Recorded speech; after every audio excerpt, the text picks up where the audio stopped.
Assalamualaikum warahmatullahi wabarakatuh, pemirsa yang dirahmati oleh Allah. Jumpa lagi dengan kabar petang. Nah, pemirsa, setiap tahun peringatan Maulid Nabi Muhammad SAW itu beragam dan tepat di tahun ini peringatannya bertepatan dengan hari Jumat. Nah, ini luar biasa kelahiran manusia istimewa di hari bertepatan dengan hari yang istimewa. Sebenarnya bagaimana sih seharusnya kita memperingati Maulid Nabi Muhammad SAW dan bagaimana cara kita untuk meneladani beliau.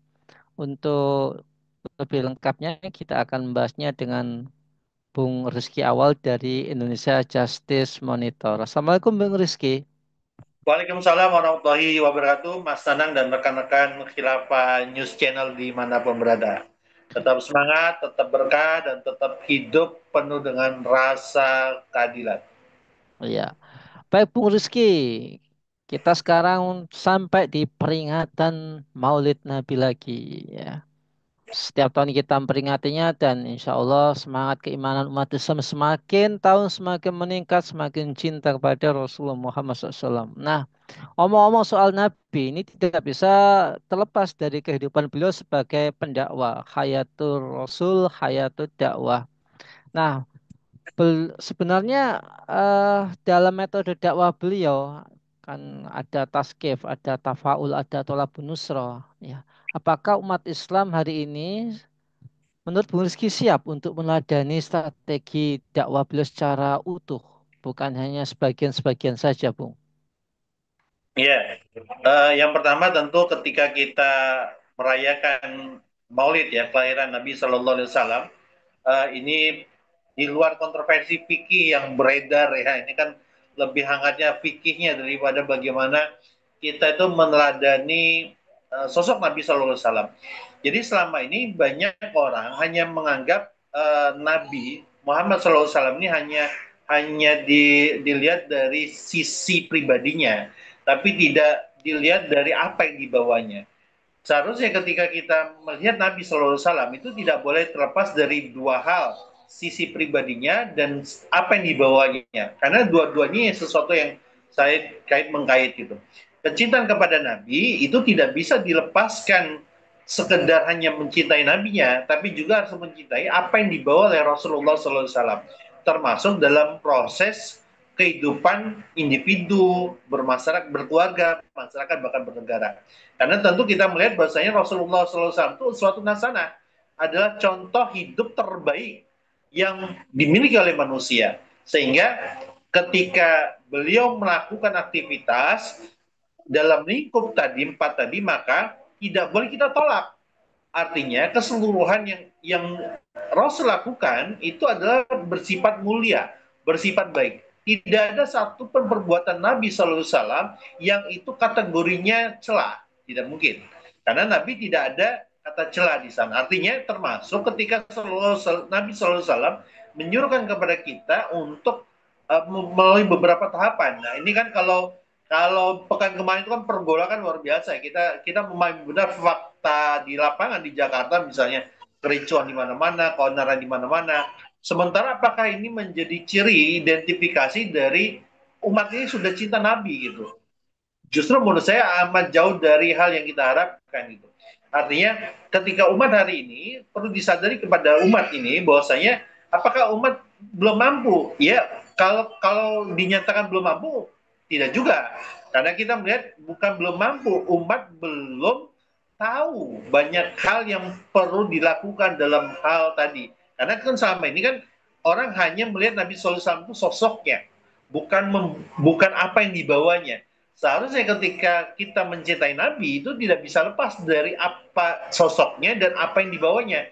Dua-duanya itu melekat seperti seperti mata uang. Sebelah kiri dan kanannya itu sama-sama berguna gitu. Itu masalah. Iya, Bung Rizky, omong-omong soal demo kemarin di Jakarta, ya. Ah, Nabi Muhammad SAW dalam sirahnya menurut para ulama, beliau tidak pernah menempuh jalan people power yang anarkis, tapi beliau tetap istiqomah berdakwah sampai tegaknya daulah Islam pertama di Madinah. Apakah umat kini masih lebih percaya pada demokrasi dan demokrasi ketimbang Thorikoh Nabawiyah, Bung?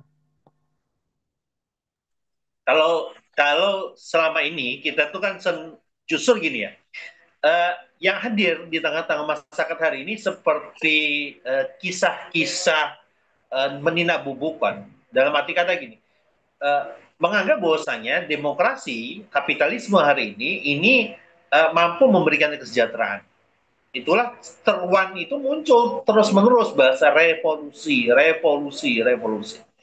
Ya, tapi ketika disebut revolusi, tidak ada perubahan, tidak ada sistem yang perlu disiapkan untuk menjadi lebih baik daripada sistem hari ini. Maka ketika saya sebut bukan revolusi, yang terjadi hari ini revo ilusi. Kenapa saya sebut revo ilusi? Karena hanya mengulangi saja ilusi-ilusi di masa yang lalu, seakan-akan ilusi kesejahteraan itu timbul akan hadir, ilusi keadilan itu akan hadir tanpa Islam. Pada dasarnya memang tidak akan pernah hadir yang disebut dengan kesejahteraan, keadilan, bahkan pemimpin yang tidak zalim. Menurut saya itu akan sangat-sangat susah. Kalau dalam hal matematika itu ada angka yang amat mendekati kemustahilan, gitu ya. Artinya kalau disebut sejahtera di hari ini tentu amat mustahil diwujudkan dalam amat ya, sangat memungkinkan sangat dekat dengan kemustahilan gitu. Tapi ketika umat ini disadarkan bahwasanya ada loh perubahan itu tidak harus menuntut kepada sisi anarkisme. Perubahan itu tidak melalui jalan yang berdarah-darah, tapi perubahan itu bisa ditapaki sesuai dengan apa yang pernah dicontohkan oleh Nabi SAW, di mana umat melakukan perlawanan dalam bentuk lama dia tanpa kekerasan. Ketika umat tuh mulai sadar ada yang salah dengan negeri ini, ada yang salah dengan mindset negeri ini, ada yang salah dengan dinamika sistem di negeri ini. Itu tidak bisa tidak, itu lahir dari kesadaran berpikir tentang masyarakat. Pertanyaannya adalah masyarakat hari ini mau nggak diajak berpikir untuk jadi lebih baik dengan sistem Islam gitu. Itu yang menjadi kunci agar umat sadar bahwa perubahan itu tidak mungkin melalui anarkis gitu. Karena gini, demokrasi ketika dia melakukan perubahan, dia akan mencari tumbal. Sekali lagi saya nyatakan, demokrasi ketika dia mau melakukan perubahan dalam ketika dia anggap demokrasi dia baik itu apa sistem yang dipakai rezim hari ini tapi tetap demokrasi itu sudah dianggap usang, maka untuk meregenerasi demokrasinya maka dia butuh tumbal. Itulah yang kita melihat apa yang terjadi di pekan yang lalu gitu. Tidak hanya Afan Kurniawan yang wafat ya, tapi lebih daripada itu menurut saya gitu. Ini kenapa? Ketika umat mempercayai bahwasanya demokrasi satu-satunya jalan perubahan. Padahal harusnya disadari demokrasi bukanlah satu-satunya jalan perubahan. Ya, Bung Rizky. Dalam Sirah Nabawiyah disampaikan bahwa ada peristiwa Baiat Aqobah. Ya, Baiat Aqobah kedua ini menjadi tonggak berdirinya Daulah Islam. Nah, bagaimana umat Islam hari ini bisa meneladani beliau Rasulullah Muhammad SAW dalam semangat Baiat itu dalam membangun kekuatan politik hari ini demi tegaknya Islam secara kafah, Bu. Kalau saya melihat bahwasanya apa yang perlu dilakukan oleh umat agar merujuk pada fenomena Bait Aqobah kedua itu tidak bisa lepas daripada fenomena dakwah yang dilakukan di tengah-tengah umat.